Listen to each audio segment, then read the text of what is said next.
Club ফুটবলে এখন চলছে রিয়াল মাদ্রিদ বন্দনা।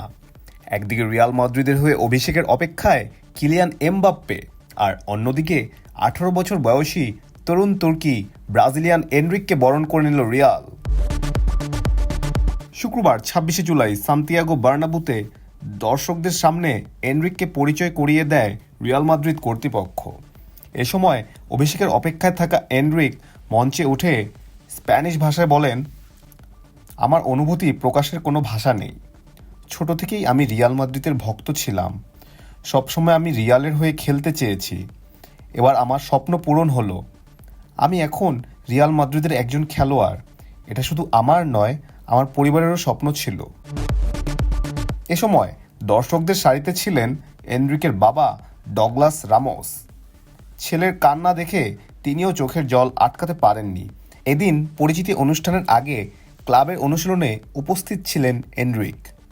সেখানে তার মেডিকেল পরীক্ষা করা হয় এবং আনুষ্ঠানিকভাবে রিয়াল মাদ্রিদের খেলোয়াড় হিসেবে চুক্তিতে স্বাক্ষর করেন। নতুন ক্লাবে তিনি 16 নম্বর জার্সি পাচ্ছেন বলে শোনা যাচ্ছে।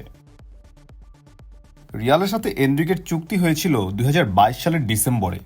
তবে বয়সের মারপ্যাচে এতদিন রিয়ালে যোগ দিতে পারেননি তিনি।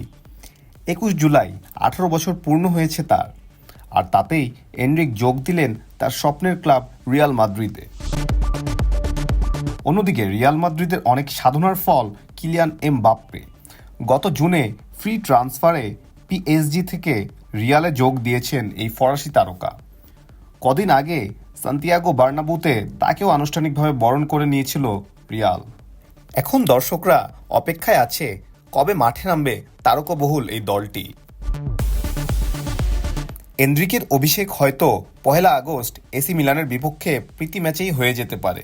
মৌসুম প্রস্তুতির অংশ হিসেবে মাদ্রিদরা প্রীতি ম্যাচ খেলবে এসি মিলান, বার্সেলোনা ও চেলসির সঙ্গে।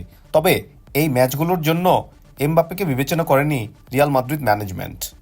জানা গেছে আগামী 7 আগস্ট রিয়াল মাদ্রিদ শিবিরে যোগ দেবে এমবাপ্পে।